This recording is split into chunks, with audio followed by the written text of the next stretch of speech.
It's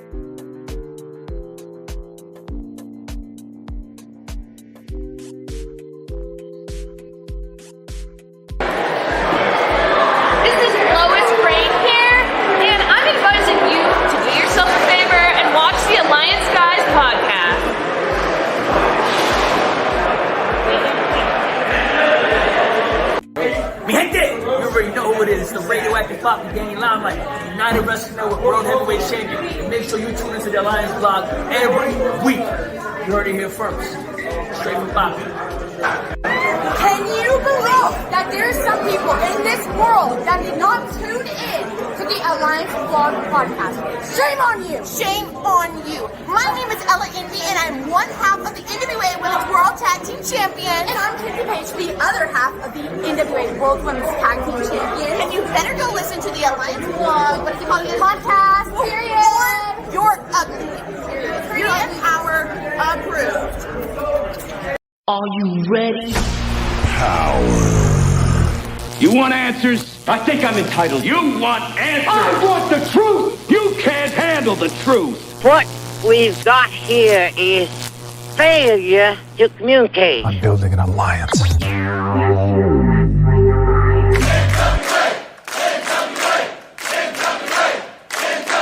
God bless the internet. Okay, let's party. It's showtime. It's time for the Alliance Guys podcast, with your hosts Kevin Frazier, Jaden, DKM, and J. Cal. What is up, everybody? Welcome to the special edition of the Alliance Guys podcast, a presentation of alliance-wrestling.com, your number one source for news and information for the National Wrestling Alliance and the United Wrestling Network. I'm J. Cal, and tonight we have a special interview with a good friend of mine and a special project that he's working on that I think you guys will be really interested in checking out. It's called Blood and Paint. But let me introduce you to my friend, Brandon Noel of Destiny Comix. Brandon, what's up, my friend? How are you? Oh, yeah, dig it. Breathe rises to the top. Sorry. Top, tippy top. Thank you for having me on. Yeah, man. Glad to have you here. We've been talking about doing this for a while now, so I'm glad that you're able to join us here on the Alliance Guys podcast and just talk a little bit about, it's kind of interesting. It turns out we have a mutual friend, which was really weird because I started seeing your stuff online before I knew you were friends with Eduardo. So it's kind of cool that we have this connection out here in the Hemacito area, if you will. But what drew me to what you were doing, and of course we'll get into all of it, but you were posting these great these paintings of WCW art with the hashtag WCW on Wednesdays, of course, which threw a monkey wrench in all of the plans of people who were trying to profess their love for internet models and fiancés. And I thought that was awesome and hilarious. But some of your artwork really connected with me because, like you, I grew up a fan of WCW. And so I don't want to steal too much more of your thunder, but let's get right into it. What was the plan when you started your Instagram account and these hashtag WCWs? What was going on in your head? And let's talk about that first. About 4 years ago, I saw I'm not an internet savvy guy. Internet culture moves way too fast. And I get left behind a lot of the times, and that's okay. But I saw WCW was trending on like Twitter, then now X. And I thought, oh, new documentary, new tell-all book. Like what's why is WCW trending? And I came to learn that the next generation, Gen Z or whatever, WCW to them means Women Crush Wednesday. And so it was an excuse to post photos of lovely ladies in bikinis, and there's nothing wrong with that. But to me, WCW will always be World Championship Wrestling. Like, this was the first time that society or culture was moving on without me. Like, no, WCW doesn't mean that. It now means this new thing. And it just boggled my mind that this was a multi-billion-dollar corporation in the 90s. And that you can just it never happened. It never existed. So as a cartoonist and painter, I started posting every Wednesday. It started off as little black and white sketches, more caricatures, and then about 6 months after that, I'm not a good caricaturist, but I am a pretty good painter. So I ended up starting putting a little bit more effort into it. And so every week for almost 4 years, I posted a painting of a WCW wrestler or something from the history of WCW with the hashtag WCW, along with about a 2 to 3 paragraph, like I put a lot of work into those, the thing that you can only see on Instagram because you couldn't see it on Twitter because, they don't let you write these giant things on Twitter.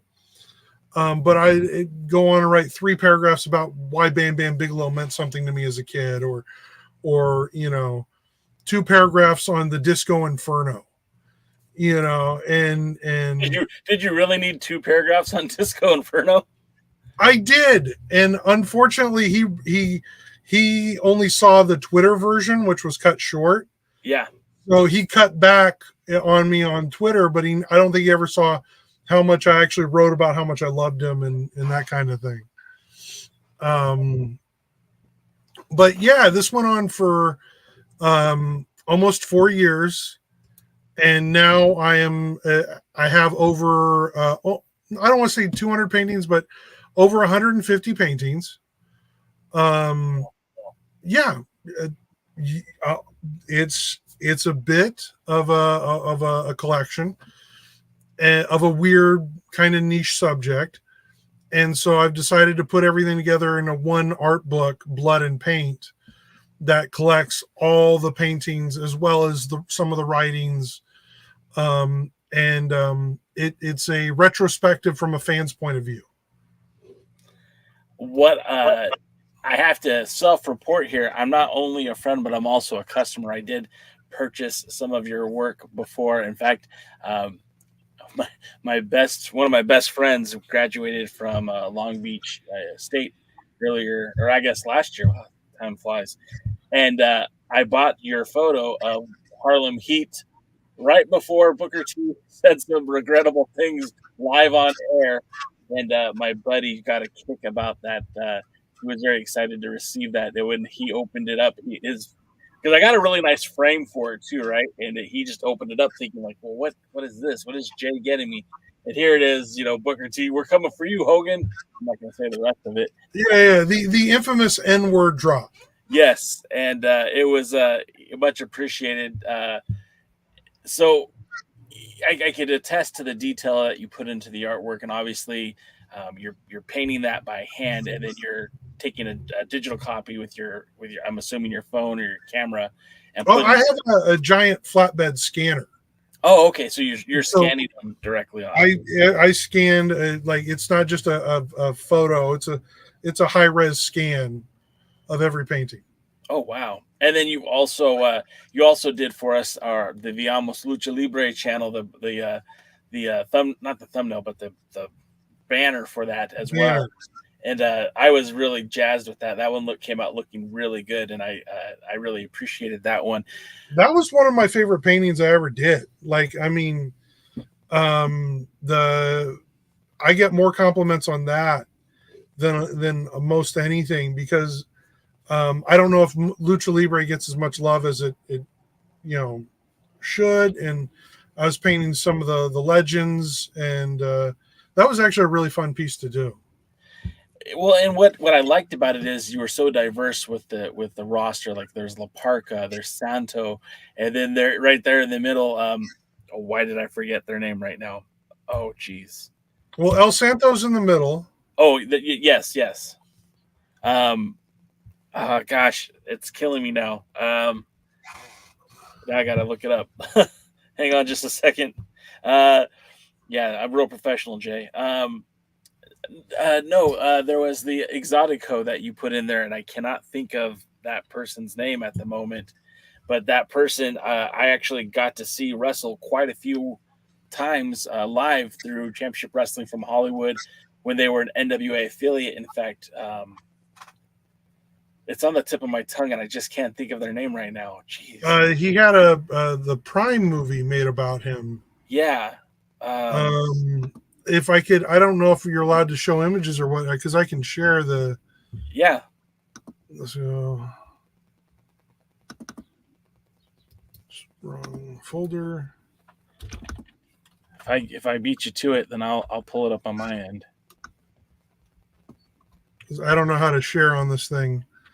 If you could send it to me in a private message, I can pull it up that way. Yeah, I can easily do that. Well, I never said I was professional here. Just so you know. Hey, we're all flying by the seat of our pants, man. Oh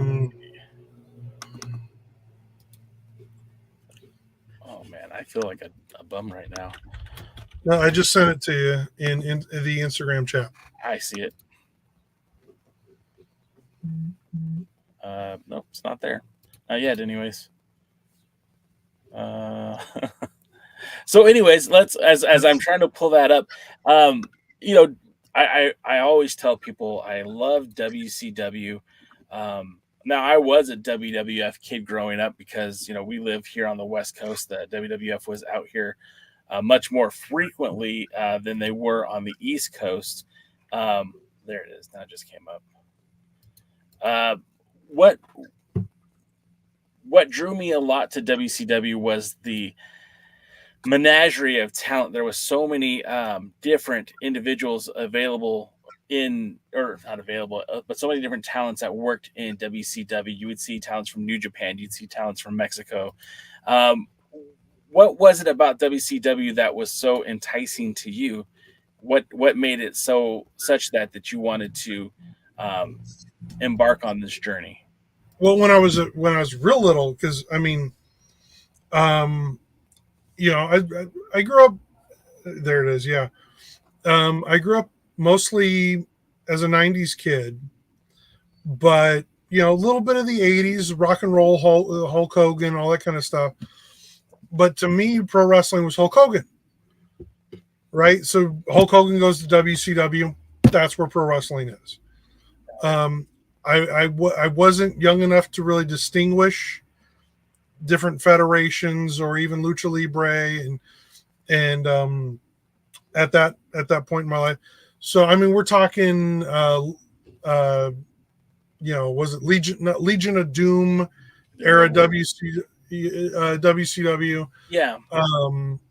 Early 93, 92. So we're talking like Sting, Vader, Ron Simmons, the Nasty Boys. Yes. Mankind, Steve Austin, stunning Steve Austin with the long blonde hair and the him and Brian Pillman, and so I was watching it from back then, and then I became a Shawn Michaels fan and started following WWF, but when but me and my friends, we were always talking about Hulk Hogan. It was always everything went back to Hulk Hogan, Macho Man. My grandfather was a big Ric Flair fan. So your grandfather had great taste. He did. The first pay-per-view I think I ever saw was Bash at the Beach '93. Okay. And Ric Flair comes out with like 6 girls on each side.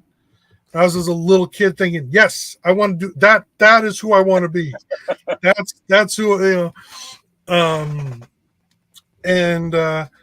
so just as a fan, I fell in love with WCW. And I know this was not during the Monday Night Wars. This was not the common thing. Most people watched Raw and recorded Nitro. I watched Nitro and recorded Raw.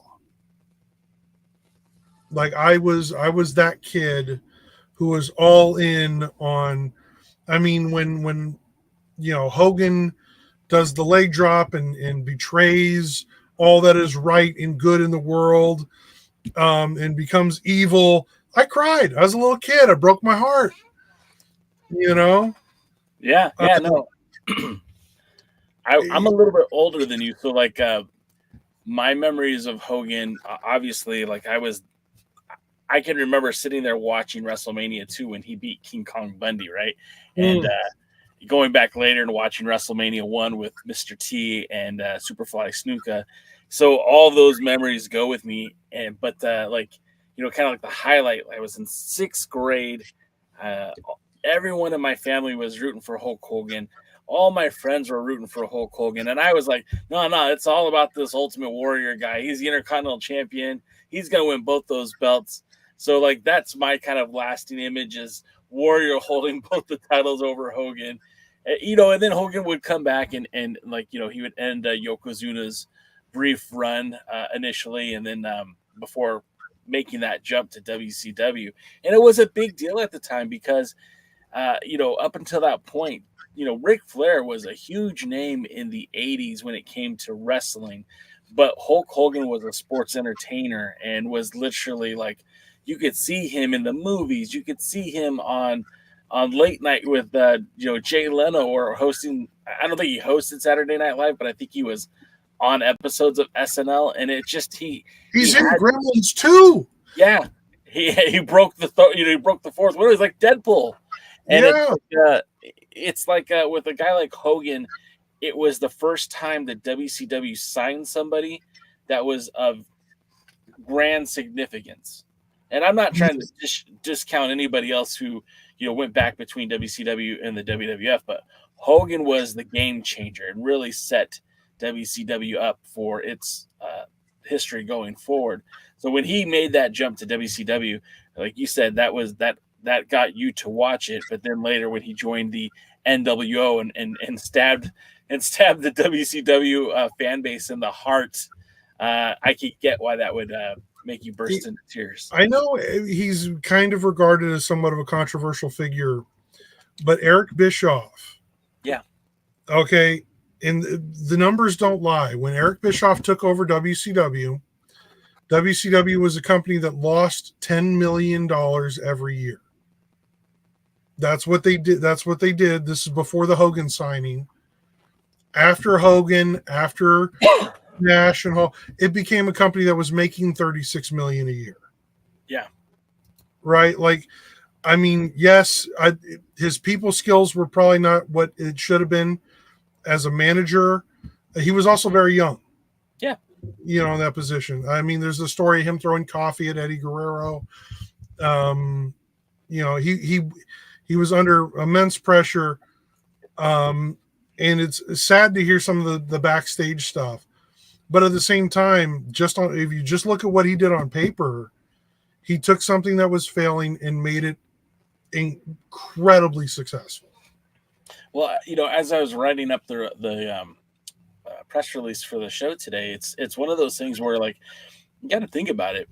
Before there was WCW, a lot of people, again, attribute Jim Crockett Promotions, which became WCW, as the NWA. So there was that natural migration for NWA fans to go directly to WCW because at that point, Jim Crockett was such a big NWA member that when they became WCW, people just thought the whole thing, the NWA was WCW, right?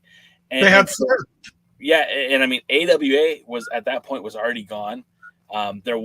We hadn't seen the revolution of ECW yet, and New Japan was still in Japan, and you know, wrestling in Mexico was still in Mexico. So it's like that was the first time that you had two perennial powerhouses of wrestling companies. Now, WWE has never taken a step back and back when, you know, Vince was running it and kind of took over all the territories. He made sure that his business was leveraged for success. Jim Crockett tried to keep up with Vince, but never had that same kind of cash. You had Ted Turner come in and basically you had an open check to sign whoever they could to get the right people involved. The problem with WCW though is that, you know, Vince McMahon, although not ever traditionally trained as a pro wrestler per se, grew up in the industry where Eric Bischoff did not have that same luxury, was not from wrestling. He got into wrestling, but he wasn't from wrestling. Even before Eric Bischoff, it was mismanaged because Ted, you know, I forget the gentleman's name, but there was an executive who was in charge of Papa John's.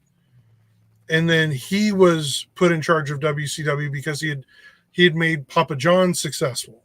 So they put pizza executives in charge of WCW. They put different, like it was a revolving door. And there's a great book called Nitro that goes into the history of all this. Jim Cornette talked about the Papa John's guy, and his big contribution to pro wrestling was the Ding Dongs. Oh, wow. Like, are you familiar with the Ding Dongs? Yeah, that goes back to the Jim Crockett promotion. Jim Crockett, just was because he was that era with WCW. The Ding Dongs was the one thing because over 4 years I started reading history books. I've seen all the WWE documentaries a dozen times. But the Ding Dongs was the one piece of history that I kind of fell in love with because of how stupid it is. And I've painted the Ding Dongs a couple of times over the years because of just how insane that was. Let me see if I can't, amazing. It's wrestling at its most stupid. From Belleville, Mississippi, or wherever they were from, and they would ring the bells.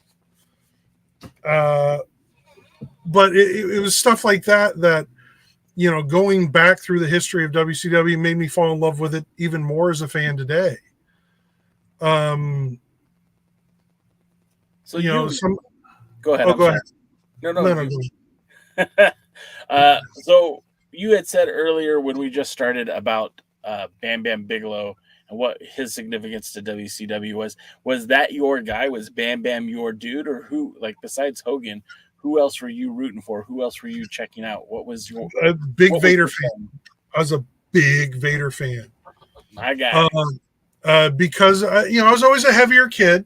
I was a big guy, and to see Vader hit a moonsault, to see Vader do some of the stuff that he did, I know people will say he was a little rough or whatever, but he came that Japanese hard style. Other than Mick Foley, I can't think of anybody who he actually ever hurt in the ring. Well, that wasn't even his fault. It was like the ropes. Yeah. So I absolutely love Vader. He was also on Boy Meets World. Yeah. Back in the day. Yep. As the bully's father. So it was, again, when you're younger and you see some of these characters, you mentioned King Kong Bundy. He was on Married with Children a couple of times. His wrestler was the inspiration for the family's name. The guys that created Married with Children were big wrestling fans, and that's why they had Bundy as the last name, which I don't know if a lot of people know that. And also the neighbors were named Rhodes after Dusty Rhodes. Yep. The 90s television, man, it's all just that's what I grew up on. Getting back to Vader, so I'm a huge Vader guy too, and part of the reason why I liked Vader is because he was born in Linwood, California. I was born in Linwood, California. He played football for the Rams for a brief time, but besides that, at one point in his career, he held the world title equivalent belt in Japan and in Mexico and the United States. Later, he would hold the world title equivalent in Japan, in Germany, and in the U.S. So, he was not only the world champion, but he was the world's champion. He held multiple world titles at one point. Holding the UWA title from Mexico, holding the IWGP Heavyweight Championship in New Japan, and holding the Catch Wrestling Alliance title in Germany. Also, later holding the WCW World Championship. So that dude to me is tops. Of course, he had his shoot fighting career too. I mean, his battles with Stan Hansen, where Stan Hansen literally knocked his eye out. during a match, and Vader popped it back in. I mean, that dude was as tough as nails, and he's a guy that I always wished that WWF would have done something more with, because he's such a great wrestler, such an anomaly, like you said, doing moonsaults and backflips in the ring, stuff that most guys that size could not do, and he did it with the greatest of ease. I mean, yeah, the Mammoth. I mean, even when they finally inducted him in the Hall of Fame and they used the name the Mammoth, I was like, oh, really? It's just a waste. That's a waste. I mean, that the weird, creepy when he was in Japan, that helmet thing. Oh yeah. You know, the smoke and the. I actually just sent you in the chat a couple of Vader paintings I did. We'll get those up too. Yeah, that's Vader, man. I'm telling you, he's a pretty good dude. You sent those in Instagram? Yeah. Okay. And so you said Vader, and who else? Who else was your guy in WCW, or was that it? Well, no, I mean, Cactus Jack. I'm sorry, you said Mick Foley. Cactus Jack. Yeah, Mick Foley. He was one of those guys who, like, I fell in love with more during the Mankind era. Sure. You know, but going back and watching his Cactus Jack stuff, again, one of the things I absolutely, some of the paintings I did were just for me. Right. Like, here's my, I did a Cactus Jack versus Arachnaman. That's amazing. Arachnaman. You know. Did you watch Into the Spider-Verse, just to go off subject here a little bit? Yeah. I'm more of a comic book guy than anything. I know that about you, but I swear when all those Spider-Man were together that I saw Arachnaman, and I haven't gone back and watched the movie since, but I was in the theater and I go, purple, yellow, that's the Arachnaman. That dude's in Bad Street. Let's go. The purple and yellow Spider-Man, this is so nerdy, was not Arachnaman. It was Bullet Point Spider-Man from a mini series. Where that Spider-Man is actually Bruce Banner. What? They did a series years ago called Bullet Points, and it's a 5-issue miniseries where the guy who created Captain America's serum, he is shot 24 hours earlier. So Captain America is never created, and it's a Marvel universe without Captain America, and it's all about the ripple effects. My Vader versus Sting, and then of course Vader versus Cactus Jack. Yeah, really cool. And in that universe, they do the Gamma experiment, and Bruce Banner, while looking over the Arizona field, is bitten by a radioactive spider from his Gamma experiment. And it really messes him up. He's much more of a man spider creature under there than, you know. But the purple and yellow is the Bullet Point Spider-Man. Okay. Well, in my mind, it was Arachnaman. I was like, yeah, let's go. Mm-hmm. Well, that's unfortunate, but thanks for the information there, because I saw it. I'm like, I've never seen. I used to be a very avid comic book follower. I used to check out, like I liked, I kind of liked some of the. I was an X-Men guy. Like, I liked X-Men, X-Force, X-Factor, all that. Now it's a good time to be an X-Men fan. Yeah, in the 90s for sure. I also jumped on to stuff that was a little bit more obscure. So like the Thor Corps and the Green Lantern Corps, I just thought those were really cool. And then, like, not Iron Man, but War Machine. Like, I'm like, yeah, let's go, man. This is cool.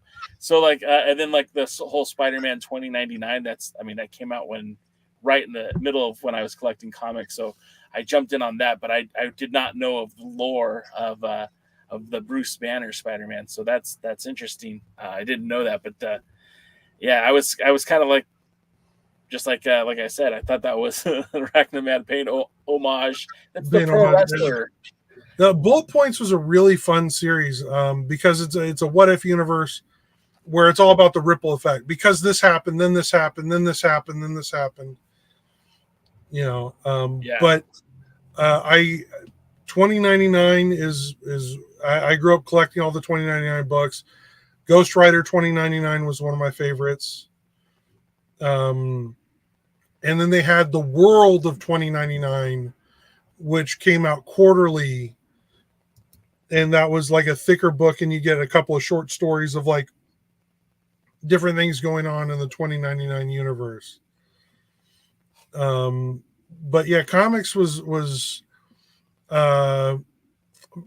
wrestling was kind of my first love, and then comics was always my second love, and then originally I wanted to be a pro wrestler, and then I got hurt, and that dream kind of fell to the wayside. Yeah. And so then I went all in on comic books and sequential art and that kind of thing. So bringing it back to wrestling, and I do want to talk about more of your projects, more than just Blood and Paint, but getting back to wrestling, because that's what we're here. It's a wrestling podcast. But comics are cool too, and as anyone who's watching this knows, we tend to fall off topic quite a bit, especially when it comes to like MCU and comics. That's fun stuff. And similarly, like I did fall in love with wrestling and comic books right about the same time, to be quite honest. And I felt like most of my teenage years, if I wasn't playing a sport in high school or chasing girls on the weekend, I was watching wrestling or buying comics or even watching cartoons. And there's such so many parallels between them. You have the good guys and the bad guys, and especially during like WCW up until maybe the NWO, it was very clearly defined roles as who was good and who was bad. So when Hogan came in, they had the big parade, and Sting was there, and then I remember there was episodes of Nitro when Lex Luger came back to WCW, and he came back as a heel, but then he would team with Sting, who was like the uber babyface, and then you would have, when they wrestled together, as he'd come down the aisle with Sting, and Sting was celebrated and fans were giving him high fives, and Luger would give high fives, and then as soon as Sting turns around, Luger would just stop touching the fans and just narrow his focus down to the ring, and then when Sting would turn around, he'd be back into being a babyface again. It was a lot of fun, but like, of course, that whole NWO moment really kind of ratified how wrestling was treated, and that well-defined good guy versus bad guy kind of became this very much gray area. And then we'd see that roll out into, of course, ECW. There was a lot of gray in ECW. You didn't really know who the good guys or the bad guys. There weren't any good guys in ECW. I loved ECW. No one was good in ECW. There was no Galahad in ECW. There was no one. The closest you get is Tommy Dreamer. Yeah. But Tommy Dreamer is not a Galahad-like character. Tommy Dreamer is the voice of the fan in ECW. That's fair. Right? Like, you want to see this, I'm going to give you this. And he represented the fans. Everybody saw themselves in ECW as Tommy Dreamer because Tommy Dreamer was the underdog. He was the guy you could root for. But there was no classically like straight hero figure in ECW. Yeah, and like anytime there was somebody who was close, like a Tommy Dreamer or like a Mikey Whipwreck, things would happen, and of course that would all change anyways. They would have a guy like RVD who the fans would root for, but to be honest, he didn't wrestle like a babyface. And you had a guy who was proclaimed to be carrying the company on his back like Shane Douglas, or Taz even, but then, again, didn't wrestle like the traditional baby face. And I mean, they would even fall in love with guys like Terry Funk or, Mick Foley, or even like a Sabu. But again, none of those guys acted or wrestled like a baby face. So a lot of gray area in ECW. And then of course in WWF, the whole Attitude Era. And that bled over into WCW because a lot of you forget a lot of those guys went to Sandman was hardcore hack. That's right. Raven, of course, took his whole flock. Perry Saturn. Yeah. Had an amazing run in WCW. But even before those guys, I mean, you go back to in the mid '90s when they brought in, Dean Malenko, Eddie Guerrero, Juventud Guerrera, Rey Mysterio, Chris Benoit, Too Cold. Well, Too Cold Scorpio was actually the opposite. He left WCW to be in ECW, but they brought in all this very good talent. Both from ECW and from Lucha Libre AAA. They built their whole cruiserweight division around those guys. Chris Jericho also in that group, and then later, like you said, Lance Storm, Mike Awesome. The wheel just kept spinning, and anytime a new talent came into ECW, got over and became big, it seemed like there was a direct route to WCW. WCW or WWE. Yeah.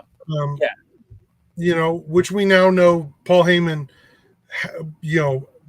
had more of a working relationship with WWE. But WCW, they were clearly watching ECW, and when something would work in WCW, it was, you mentioned Mikey Whipwreck. He wrestled in WCW. Yeah. Sabu, one of my favorite paintings I did was Sabu versus Alex Wright. I don't remember that match at all. Why did that one stick out to you? Well, because it was one of those things where somebody had reached out to me and asked me to, because I also would do direct commissions. Yes. Right. So there was a couple of paintings I did of like Jake the Snake, or somebody would reach out, and somebody wanted a painting of Sabu. And I thought, well, maybe I can kill two birds with one stone and do something from his time in WCW. And so there's a moment where he's wrestling Alex Wright, and he does a Hurricane Rana over the top rope, and he throws Alex Wright to the floor. But it was this painting I did that I absolutely loved, because I got to show Sabu's diaphragm completely stretched out. It almost looked like a Renaissance painting of the way I really got to actually just work on his anatomy. And it was less about, what it became less about showcasing Sabu and more about, this guy's anatomy and the scars and that kind of thing. Get to really give it some detail too. Yeah, it was one of my favorite paintings that I ever did. I'm going to send you a link in the chat. It's a gallery of all the WCW paintings. I think I have that right here. Actually, I think I'm looking at that right now. So I will put it here. It's also, I think it's in the link in the video description, but if anyone is interested in checking it out, absolutely you can. I actually have two of them that I really enjoyed looking at. I was looking at them earlier today, and I think I told you about the first one a while ago, but this one right here with Ric Flair and Dusty, obviously being a diehard NWA fan, that one resonates with me very much, as Flair was always in contention with Dusty for the 10 pounds of gold. And you got a little bit of blood splatter coming off of Flair's face. And right. The hardest thing to paint is probably the hardest thing to match color wise is probably Flair's hair color. Yeah. Because it's this white, it's this like super bright blonde, fried blonde hair, and getting the paint to try to match that color is, as a painter, was one of the hardest things to try to match Flair's hair. Now, the other one, being a sucker for the NWA that I am, there was one point in time where there was a championship, a collection of titles that was represented as the J Cup, that was made famous in New Japan Pro Wrestling, but got some run in WCW when Ultimo Dragon would debut for the company under the guidance of Sonny Ono. And for those of you who are familiar with Ultimo Dragon, he had won a tournament where they unified 8 junior heavyweight titles. And in that bunch, not only on WCW television did they have, the IWGP Junior Heavyweight Championship, they also had the WWF Light Heavyweight Championship. And as part of that 8 was the NWA World Junior Heavyweight Championship. And that's always my favorite little tidbit of history. Like in '96, when the NWA was at its probably least relevant point in time, they had connections with promotions in Japan where they had created this title, and the title was exclusive in Japan. There was a World Junior Heavyweight Championship in the States, and they retconned it to Japan, and that title ended up, that lineage of the J Crown is connected to the World Junior Heavyweight title that's in the NWA today, that's currently held by Colby Corino. So it's kind of cool to see that lineage, that title that had so much meaning going back into to yesteryear, like guys who I grew up watching, like Laser Tag Lou and Nelson Royal, and even guys like Danny Hodge, and having them see that junior heavyweight title. Obviously it wasn't the same physical belt, but that lineage, that history was still there.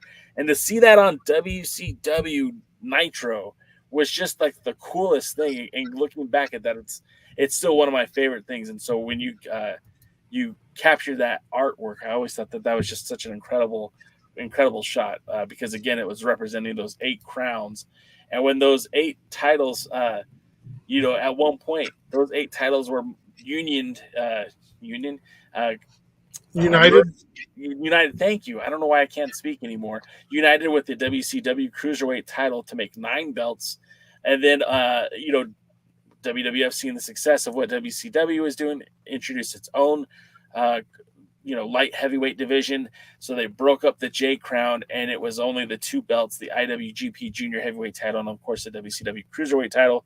And the NWA would finally get their title back too, but it just a weird time in 1996 that the WCW featured an NWA title, and then in '98 WWF would showcase the NWA World Tag Team titles, the NWA North American Championship, and then he didn't defend the title, but Dan Severn would come out with the 10 pounds of gold on Raw. So it was just as an NWA mark, that was always kind of a cool piece of time to look back at, and that's why I like that painting. Ultimo Dragon was one of those guys I absolutely loved as a kid.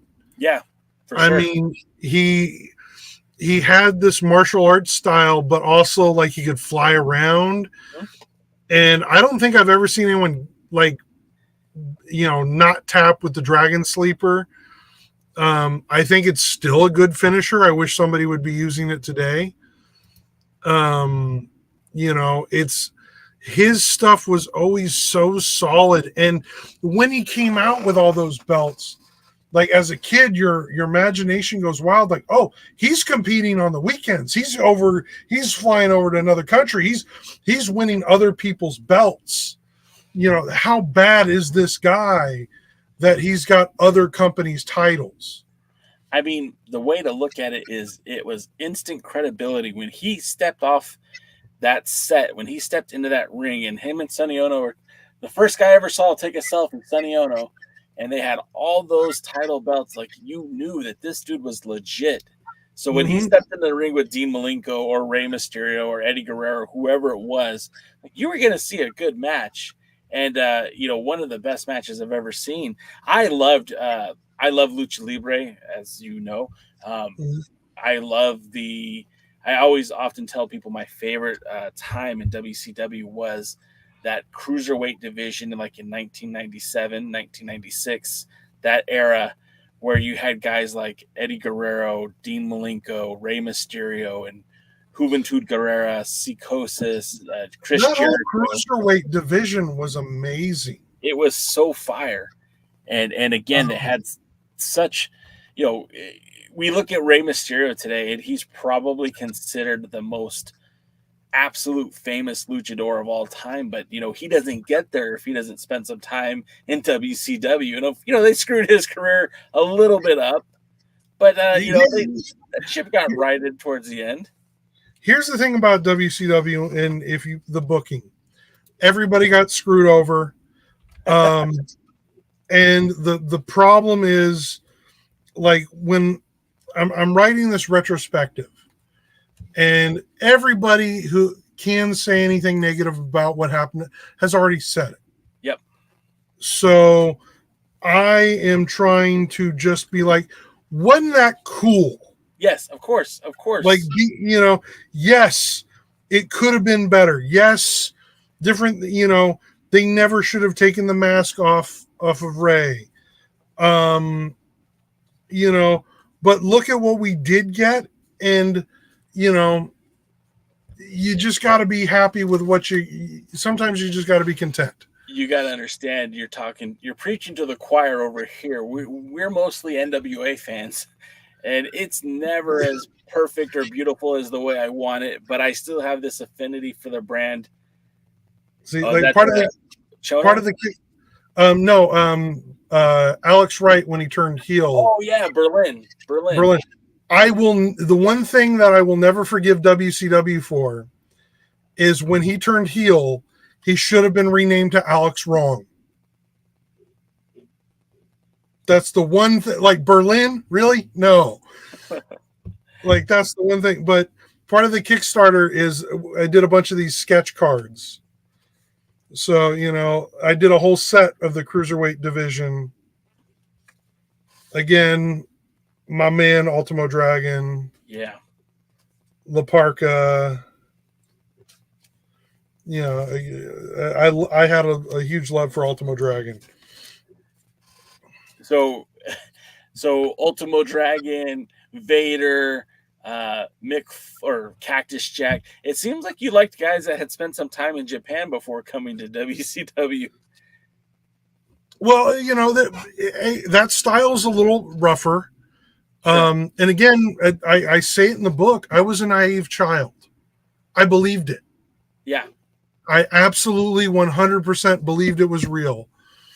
The only time I started to question it was The Undertaker, when he's throwing lightning bolts around the arena. I'm like, there's some pre-production involved in that. Yeah. That was the one time as a kid I was like, something's off. But like, I believed it. I absolutely believed it for a very long time, longer than I should have. But coming from that perspective, I like the guys that looked realer, that it did resonate as more of a fight or an actual wrestling match. So let's I'm sorry, let's finish your thought and then let's talk about the Kickstarter. All right. The other guy who I absolutely loved was DDP. Oh yeah. I was dyslexic. They publicly said out on television he was dyslexic. Mm-hmm. And when you're dyslexic and you're dealing with all that, stuff, they tell you all these people who were dyslexic, and it's like, oh, Albert Einstein, or this Nobel Prize. DDP was somebody who I related to and somebody who inspired me, as a dyslexic kid. It's like, you telling me the world heavyweight champion was dyslexic? Now we're talking. Give me somebody I can relate to, because Einstein, I'm not Einstein, but I could have been DDP. Yes. And the thing about Diamond Dallas Page, and I have this core memory, I was a huge DDP guy when he broke away from being a manager and turned into the wrestler. I remember just enjoying the heck out of his run, and especially that world title run where the NWA was actively courting him. And that scene where Scott hands him the shirt, and Hall and Scott are celebrating, and then DDP throws the shirt down and gives them both diamond cutters. I mean, his run was pretty wild, and he, I feel too old to be saying this now, but he was an old guy at 36, 37, and he broke into the business, became world champion at 50, and he really kind of he really did good business for WCW. And I remember being at I went to 2 WCW events before the whole thing shut down, and one of them was in San Diego, California, at the Cox Arena. And that night, I got to see DDP wrestle, and I got to see Raven and the Flock come down one side, and then I got to see Sting come down to confront the NWO on the other side. I got to see Goldberg before he was on his win streak, and it was such a cool experience. But that reaction that DDP got was so intense, and that was before he was even in the world title picture. And he was again the everyman. He was so loved, and he'd come through the crowd, and self high five. Everybody just loved DDP, and he, even when he was later on in WCW, when he was the bad DDP, I think the fans had a hard time booing him. Yeah, it was hard. He came out as the Triad with him and Canyon and Bam Bam, and they were still fun. I still wanted to watch those guys. Yeah, like they tried so hard to make them heels that it didn't work. It just, it's like Rob Van Dam. You can't make him a bad guy. People love him too much. The lovable stoner, man. Like you can't. They can't turn him heel. It just doesn't work. So let's talk about the Kickstarter, because obviously the campaign. You said you've been working on this for roughly 4 years, the paintings and getting this book into work. But when did this go live? When did you decide to start the actual Kickstarter? The actual campaign went live a couple hours ago. Nice. So, I mean, we are live right now. I'm doing my very best not to just keep clicking refresh. This is my 8th Kickstarter campaign. I have a 50% success rate with Kickstarters. And one of the things that I've always done as a member of all my Kickstarters, even the ones that failed, everybody who backed it got a free PDF of the book. Wow, that's really cool.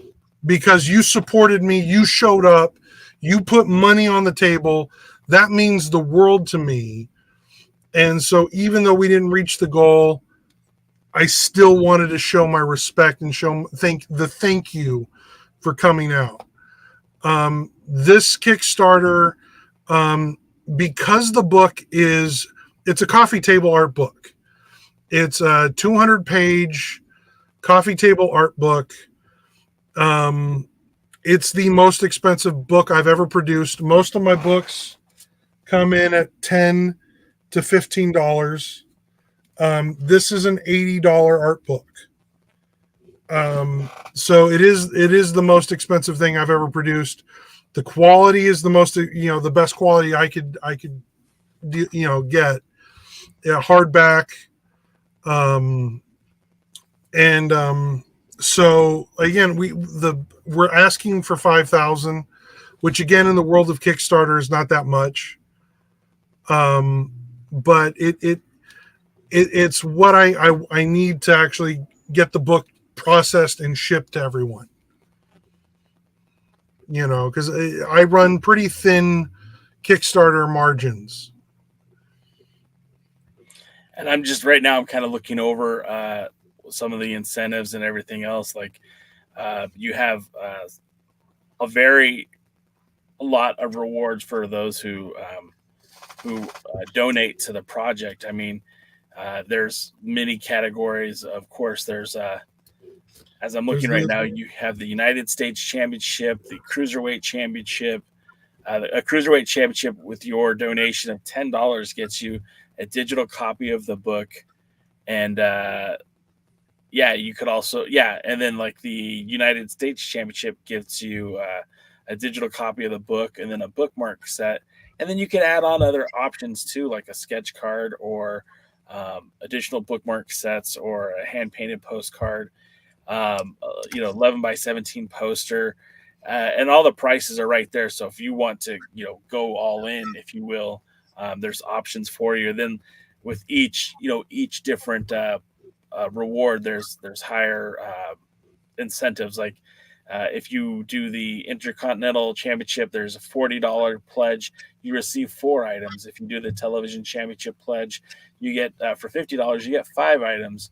You do the Cruiserweight Championship, you get 8 items, and that one's $100. And then the Hardcore includes 10 items, which is $200.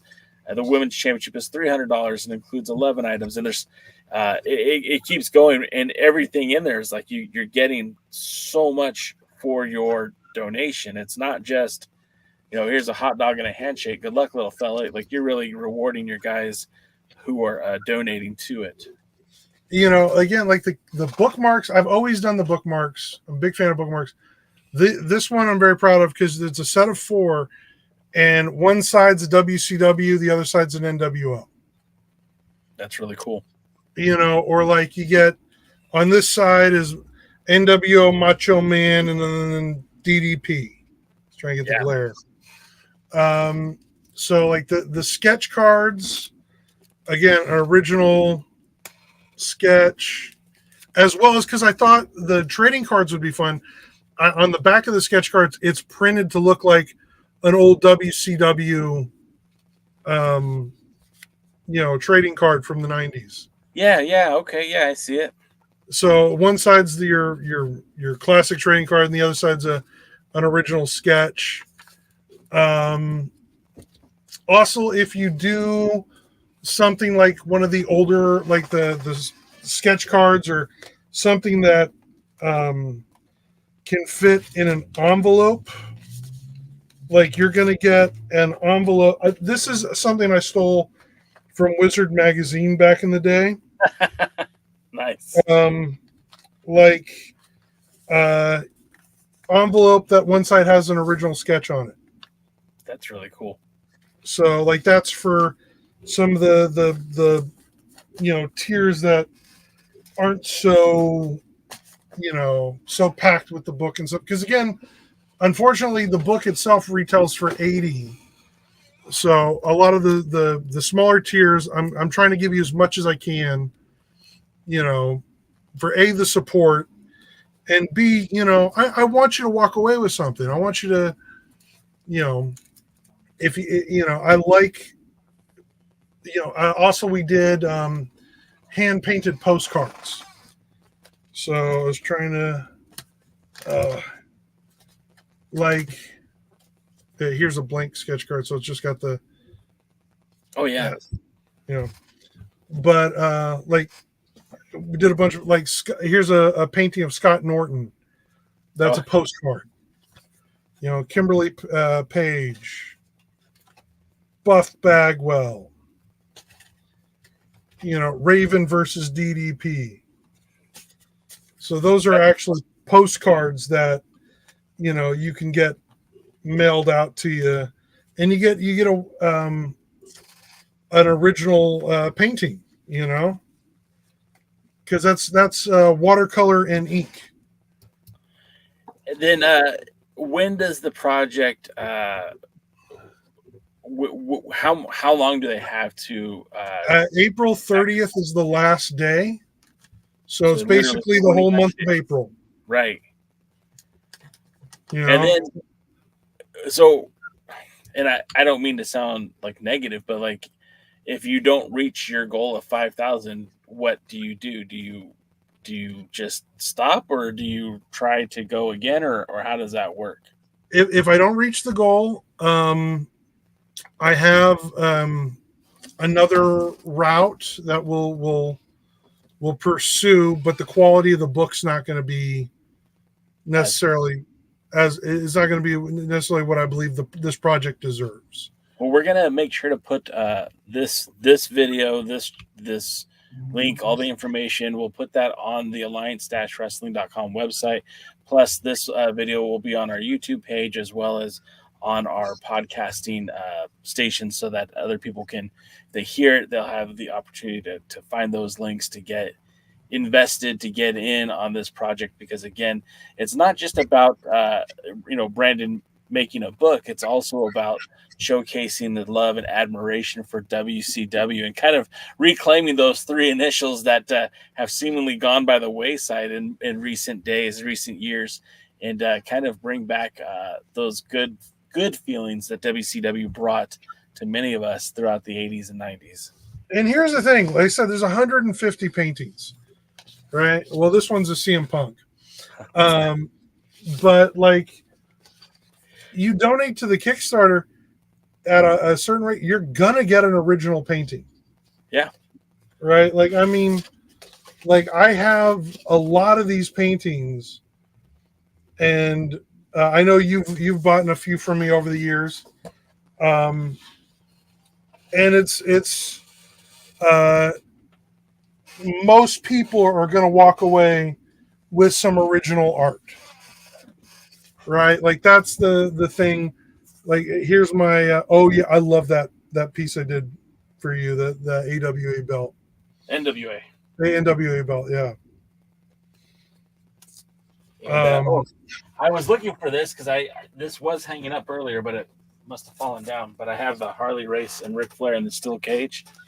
Mm-hmm.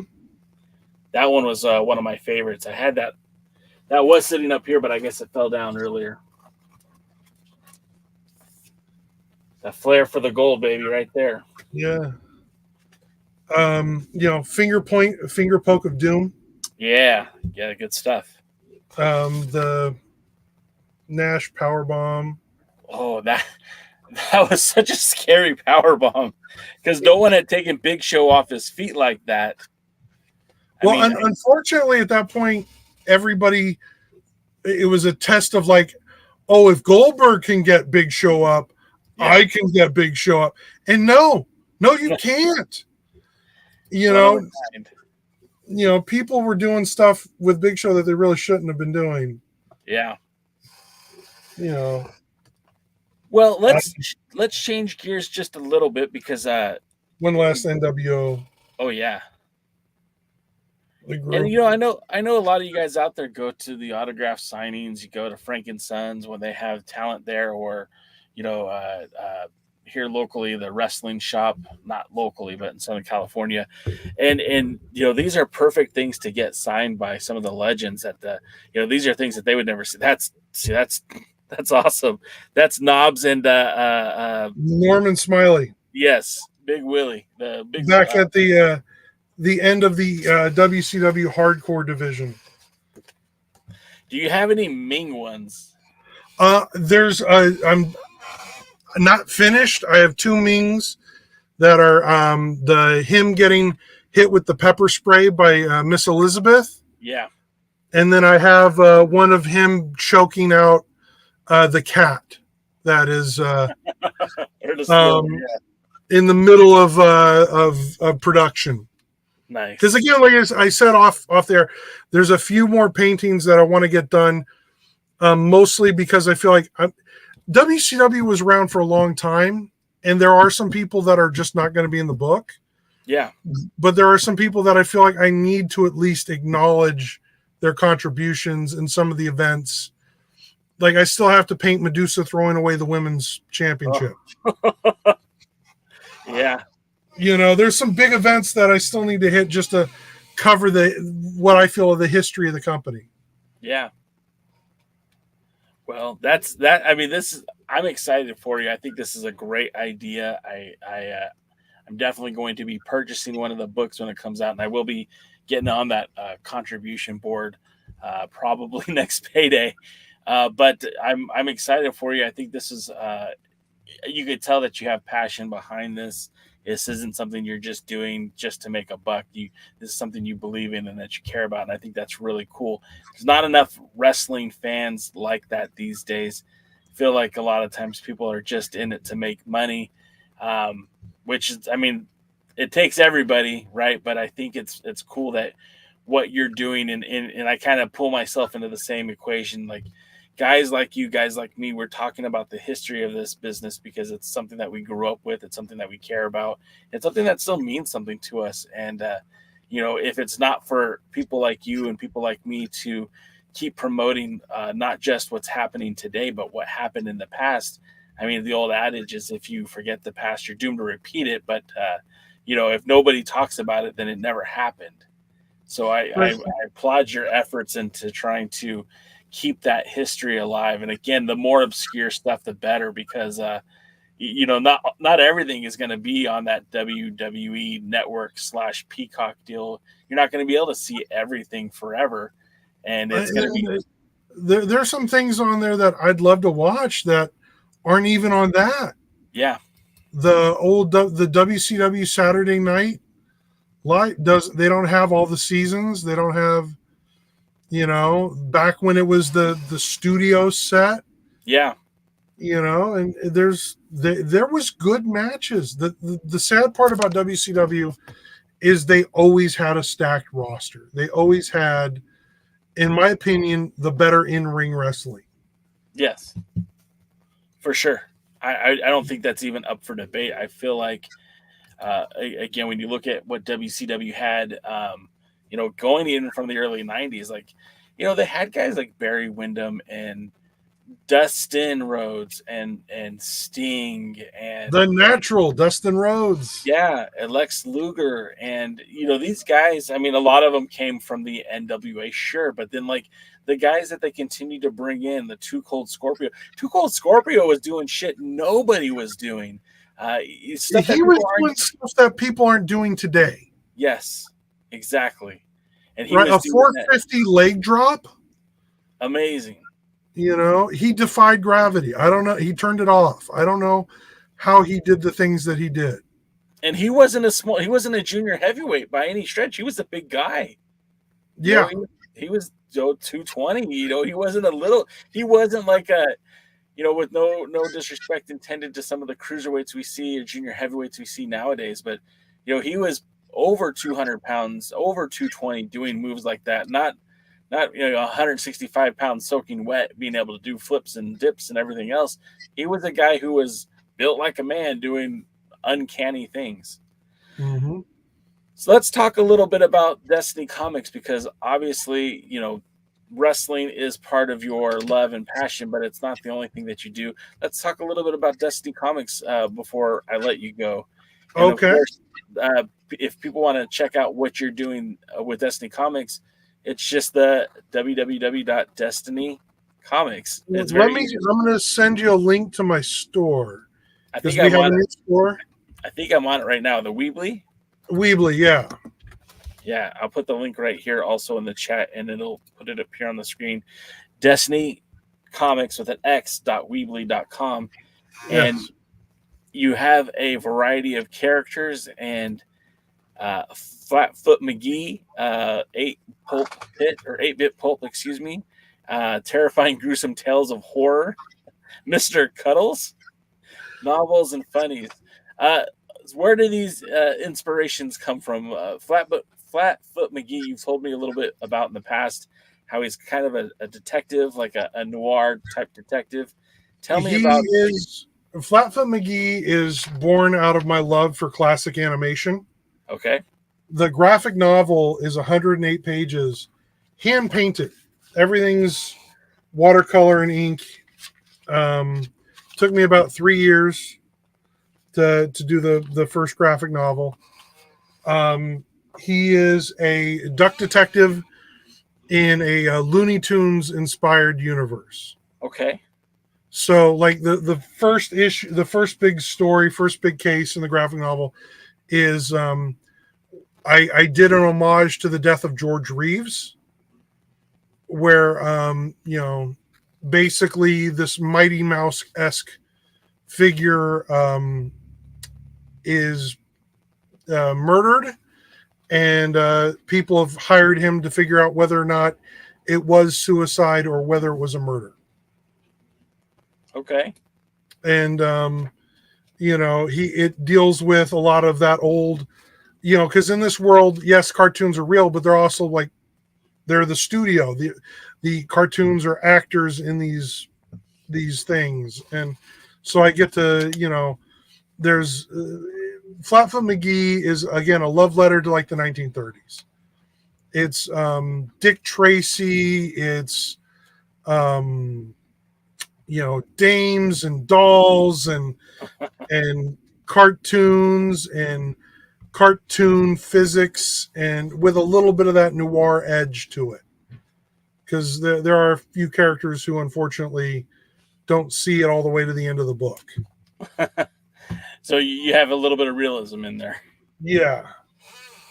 So I mean, I started working on because the first Flatfoot short came out in 2009. I did a book called Tales of Destiny Comix, which basically had the first short Mr. Cuddles, first short Mr. Flatfoot McGee, and a few other things. But again, Flatfoot McGee is, I'm wearing the shirt right now. Probably the thing I'm the most proudest of, because it's also the most it's the book that I want to just keep drawing for the rest of my life. So are you still currently working on that book as well? Yes. I'm working on I don't know when it's going to come out, because I have my publishing schedule for this year planned out. Mm-hmm. So the next Flatfoot will probably be next year. So it's again, with indie comics, I could do the issue by issue by issue, but I think for me personally, just having the graphic novel on my table works best. So I'll wait till I have another 100 pages of Flatfoot before I publish again. Terrifyingly Gruesome Tales of Horror is my yearly Halloween horror anthology.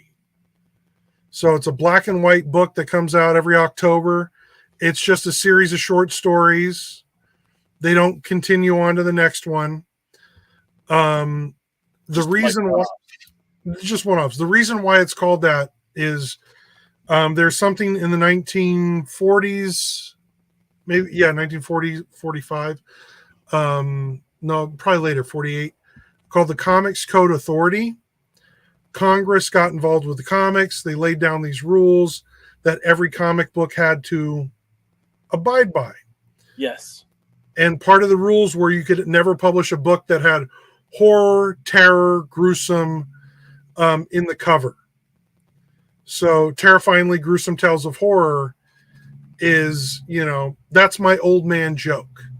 That is, these are all the words that were banned at one point.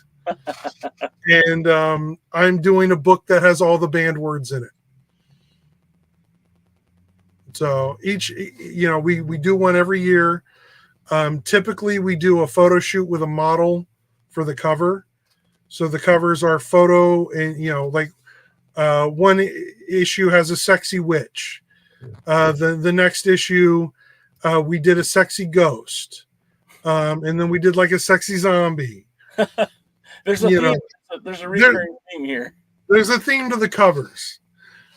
And we used to do more photo shoots with the 8-bit pulp stuff. Yeah. But basically now we just do the one pin-up photo shoot for the cover, and I only do one shoot a year. And it's, the sexy horror theme. That's interesting, man.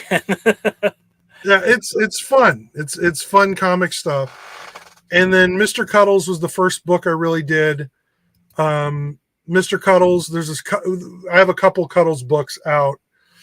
But he's an angelically possessed teddy bear protecting his family against zombies, vampires, and babysitters. Babysitters, nice. So it is a younger reader book. I try not to. I made a mistake early on where I did a story with a vampire and there was blood. Oh no! And that was a little too much for one of the younger readers. So I've Mr. Cuddles is probably the most family friendly, safe thing in the catalog that I've done.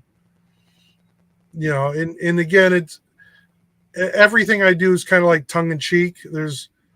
There's usually puns and jokes, and one of the things I did with Flatfoot is he was fighting a baker, in a bakery setting, And over the course of 4 pages, I threw in as much bread baking puns as I could.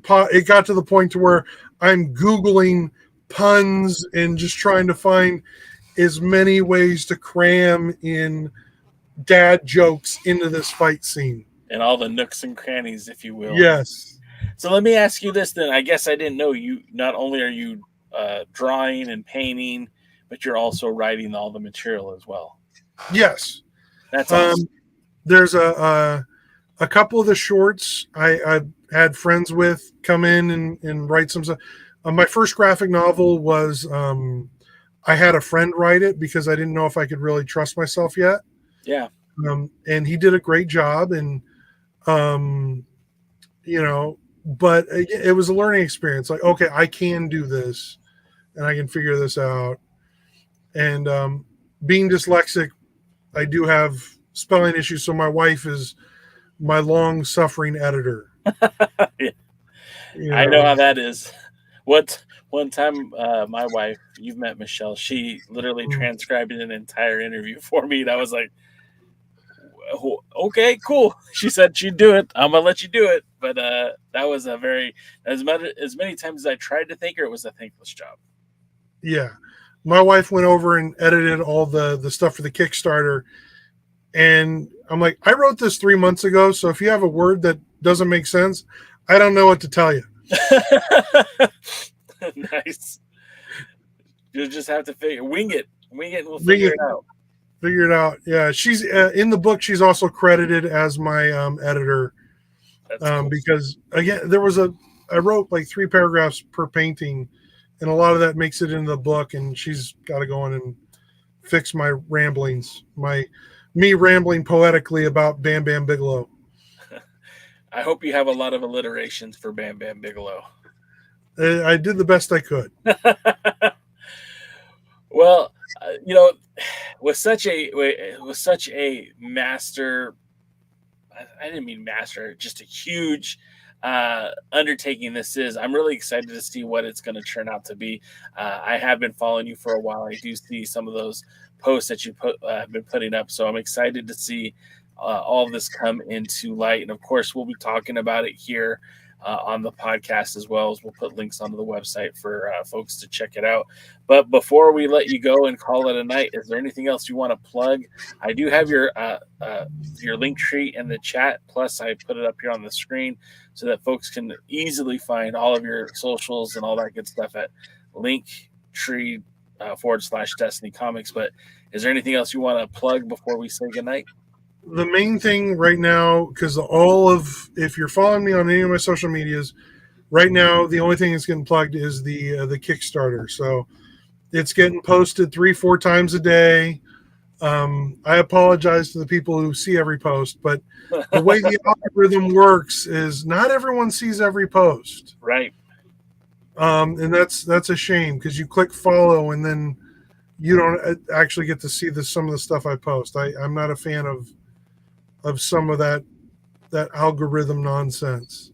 Yeah, it's kind of a bummer. And as being like a content creator as well, I see it too, where you'll post something and people will be like, I missed that. Really? It's been on my Instagram for months now. You missed it? But yeah, they miss it. It's real easy to miss. Yeah. So every day until the Kickstarter ends, I've done 30 little videos of like me filming me painting like Ric Flair, or filming me painting Harlem Heat, or so every day, it's a different video and it's a different subject, but there's 30 days of me painting DDP or Arachnaman, or so please follow, like, subscribe, all that fun stuff on my Instagram, and also the Kickstarter. The main thing is the Kickstarter. And you have a YouTube page as well that I suggest for some great voice impression work that folks should check out your YouTube page. I was particularly fond of the Dusty promo. Let me tell you something, brother. My chest was pounding. It was late night. I didn't know what to do, brother. I had to get up and I had to grab the paintbrush because the paint was flowing, brother. That's awesome, man. So again, linktree.com, Destiny Comix, of course, Facebook, Twitter, Instagram, get out there, YouTube, get out there, like, comment, subscribe. Please, if you could, make a donation of any amount to the Kickstarter. Of course, if you want to get some cool items, you're going to want to pay a little bit more than just the standard pledge. But $10 will get you a digital copy of the book, and that in and of itself is worth it because the book itself is going to be very cool. And I'm over 200 pages. Over 200 pages. That's less than $1 a page. Mm-hmm. Also, if you can't give to the Kickstarter, I understand times are. Share the link. Yeah. Just help spread the word. We're 4 years worth of work, and I'd love to see this not just fade to the background of Kickstarter. Very much so. Well, Brandon, thank you so much for your time. I wish you nothing but the best of luck on this. And that's going to do it for us, guys. Again, I'll be back here tomorrow with the pre-party. And then on Wednesday, it'll be the other Alliance guys. And then on Thursday, we'll be talking more NWA on the Alliance Guys podcast. But until next time, we'll see you guys at the matches. Thanks for joining the stream. This has been a presentation of Alliance-Wrestling.com. We genuinely appreciate your support. Would you consider subscribing so you'll never miss a future episode? I'd also like to remind you we do a live stream every Tuesday at 5 p.m. before NWA Power. You can find us on social media at The Alliance Blog. And until next